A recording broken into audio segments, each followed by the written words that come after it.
Свободу політв'язням червоними літерами на білому тлі. Величезний банер площею більше 140 квадратних метрів розгорнули над алеєю Героїв Небесної Сотні у Києві. Родичі та колишні бранці Кремля, правозахисники, переселенці та представники Меджлісу вийшли у середмістя столиці, щоб нагадати про тих, кого окупанти тримають в неволі в Криму та російських в'язницях.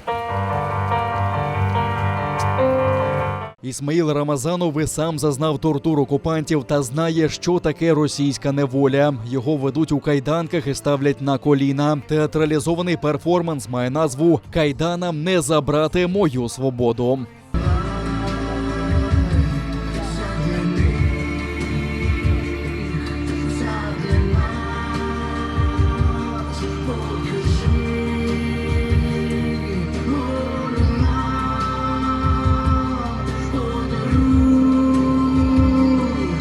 Російська Федерація намагається зламати спротив окупації, але стійкість наших побратимів, які зараз в неволі, не дасть їм такої можливості.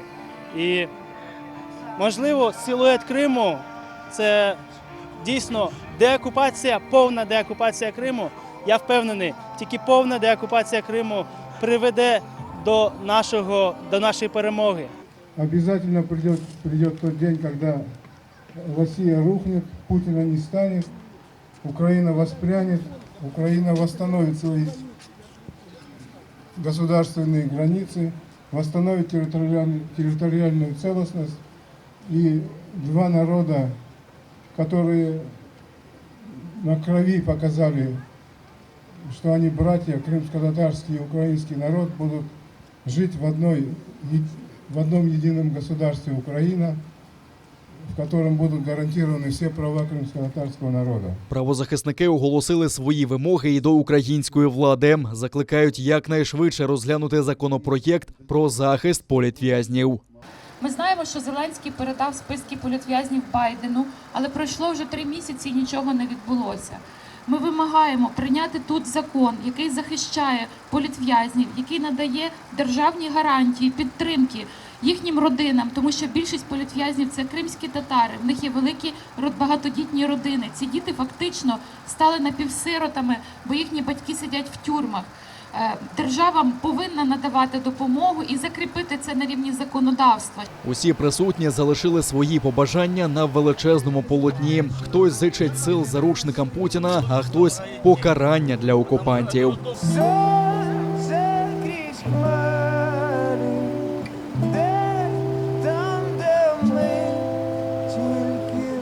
Я написав «Борітеся з вами, правда і Всевишній».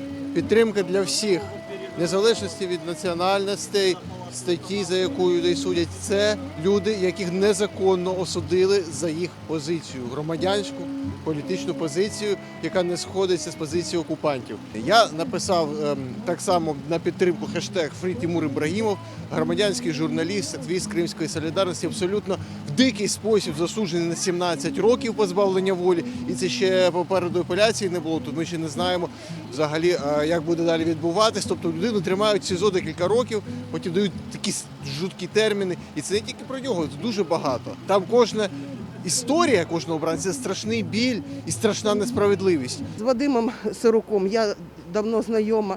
Передаю вітання його мамі Наталки.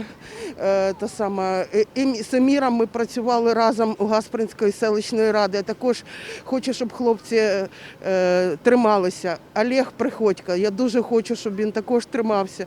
Це літня людина, кому вже за 60. Він не має зору, але його ніхто не помилував. Він нічого поганого не робив, він тільки мав свої погляди. І за його погляди його засудили. Я знаю, як це робиться. Ми хочемо, щоб і світові правозахисні інституції, і наша влада докладала більше зусиль щодо тиску на Путіна для звільнення наших громадян. І ми хочемо показати нашим громадянам в Криму, що ми про них пам'ятаємо. Цей банер з'явився у Краматорську на Донеччині. Там його більше тижня шили місцеві волонтери та школярі. Кожна літера заввишки 3 метри. З Києва полотно повезуть до межі з тимчасово окупованим окупованим Кримом і запустять над півостровом на повітряних кулях. Владислав Стужук, Ислам Пінка, Заман, АТР.